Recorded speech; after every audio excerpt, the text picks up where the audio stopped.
Okay, what's going on, man? Nice to see you. Hey man, good to see you. Cool. So, starting it all off, I'd like to kind of get a little bit of insight into your background as it relates to training. Yeah, man, it's a great question. So personally, I grew up as a three-sport athlete in high school. Played football, ran track, and also played a little bit of basketball here and there. So growing up, athletics and sports have been something that I'm really passionate about. To be honest, in high school, I was terrible at weightlifting. Yeah. By the women in the classes that were stronger than me, and so I've never really had like that passion for weightlifting, but I knew it was important for athletes and for sport. But then I went off to college. I got my bachelor's degree in exercise science at Ball State University, so it's a small town in Indiana called Muncie, and so got my degree there in exercise science. Transitioned me into a full-time clinical position working with diseased and cardiac patients. That's quality. So same type of exercise, aerobics on a lot of the Globo machines, and rehab them after heart surgery, heart bypass, anything like that. And along with that, this past January, I launched Victory Strength, which is our remote coaching online business, kind of on the side as side hustle. Definitely, man. By Marcus Philly and Revival Strength, and they're doing there with one-to-one coaching now with the ability to do it via the web. Which is a lot easier, more practical for people as the speed of life continues to increase. It's kind of a little bit about me and that's quality, man. So we were just saying before we started recording that the way we kind of met is through the garage gym kind of scene. I mean, me and you clearly have a passion for it, and we're crazy enough to be working out outside when it's snowing, and we don't care about any of that. So that's pretty cool, and that's what kind of led me on to connecting with you for this kind of little discussion. That I just wanted to kind of grab a concept of where should somebody go who is first being introduced to the gym. How would they build the foundations, kind of for beginning in the gym? That's where this conversation I hope will go. So looking at it, so the first kind of thing I want to kind of talk about is the why behind training. So what would your why behind training be? Yeah. I love this question because I think it's the most important question to ask somebody anytime we're talking about health or exercise or why we do something that's going to benefit us and benefit those that are around us. Basically, number one goal for me is to look good and move well into my 80s. Early on in the CrossFit realm, I didn't have a lot of experience with it, but just seeing the type of workouts they've done, I attempted early on to do a couple of those workouts. And if you try to go at 100% intensity like they do, like those athletes train, you end up getting hurt. Yeah, definitely. Personally, man, I do just want to look good and move well for a long time. And that's not only just for me, but for those that I directly impact in my life. So people I work with, my family, my wife, family and friends. That truly is what drives me to exercise every day, to implement functional bodybuilding principles and things like that. Honestly, too, it just gives me a better outlook on life as well. So the healthier we are, the more whole and well we are, the happier we're going to be. So if we're dealing with a lot of orthopedic issues, health issues, we're gaining weight, we sit around a lot, chances are we're not going to have a very good outlook on life. And so it's definitely a quality of life. For me personally, I know that's more now in the culture is what people really, really want. They don't really want, the high intensity. Yeah. Even the strict split bodybuilding days too, those long workouts the guys do.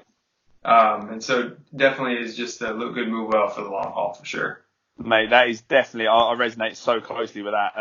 And it leads us on nicely to where you mentioned bodybuilding in there. So I want to kind of get your thoughts on functionality versus aesthetics. I know you were talking about look good, move well. Like it's not all about just having that physique aesthetically pleasing, but you're talking more about that functionality as well. Can you maybe go a little bit more into that? Yeah, for sure. I think when I think of the word functional, in my head, it just starts turning of all the things that I do on a daily basis, whether it's helping a patient while I'm at the hospital or carrying groceries from the car, right? We all like. Definitely, yeah. Guys, we only take one trip as men. Like, don't go back to the car. Yeah. Those ways, and I think if you don't train and you're not resilient to that, you can do those very simple things in life, and they can cause you to have some serious injuries. And then it's like, man, put you to the sideline. You can't. Not only can you not exercise and train, which would be really devastating to me if I didn't train properly, but you can't play with your kids. You can't go on bike rides. You can't do those little simple things because of day-to-day tasks that have caused an injury. So when I think of functional, and then you compare it with bodybuilding, man, I think it's literally the key to being the most efficient, strong, and at the same time looking really, really well. This is very important, and I think it's important to everybody. Some people say that, I don't really care how I look. Deep down, if we really, really don't care how we look, it gives us confidence. Now, there's a different side of that to where everybody's posting top shirtless pictures all the time, and they're in a contraction phase. Like, that's not reality. But there is something about having that aesthetic look, and people are attracted to that, and they want to utilize that to have better, more self-efficiency and confidence for sure. Yeah, definitely. That's a great answer, man. Whilst you were talking, then it kind of got me thinking about when individuals go into the gym and they go ultra specific on movements, where it doesn't really have any carryover to everyday life. Like an example would be maybe the pec deck. Like if you're Dorian Yates or you're a bodybuilder who is trying to get that extra striation in your muscles, there it transfers. But for your average Joe, it doesn't really make any sense when you're wasting time. You could be doing things more functional, farmer's carries or bear crawls or duck walks or something that might transition over a little bit more to everyday life. So that's where I think that definitely resonates with me.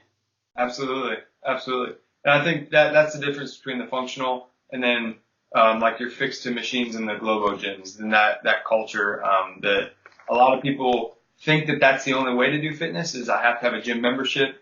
I have to be at, in the States here we have YMCAs. I'm not sure if that's global. Yeah, I've heard of them only from being out there, but we don't actually have them here. Right. So they're just these massive gyms that have a lot of the typical Globo gyms, Planet Fitness. That tries to get you for $10 a month, and that works for some people. And it's not that you can't be functional in those gyms, but typically a lot of those, even in the clinical setting that I work in, there's machines that control you in a fixed environment, which doesn't necessarily transition, like you said, over to real life. Yeah. Where a kettlebell carry is going to transition very well to life, carrying groceries, carrying your kids, things like that. That definitely, and you can do that, like you and I have proved, that you can do that with very minimal equipment, which makes it affordable and efficient. And for me, I work full time, so I want to come home. I want to be home. I don't want to go to a gym. Yeah, definitely. To me, so that I can still interact with my wife and interact with friends and family, be at home. So that's the best thing about having a home gym, though, isn't it? Like you could be out there and you'd be like, oh, wait, I was popping quickly, speak to your wife or chuck something in the oven or something like that. It's so much more practical. Yeah. Not to get off on a tangent, you just recently got married, didn't you, man? Yeah, man. It's up there. Yeah. Married. Awesome. Everyone keeps saying to me, how's married life? The same. To be fair, it's less stressful because the missus isn't worrying about the wedding anymore, so it's better.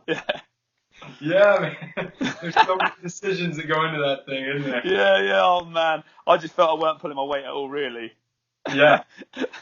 I had like 3 or 4 jobs to her, like 100 or 150 jobs. Yeah. That's awesome. Yeah, but it was good. It was good, man.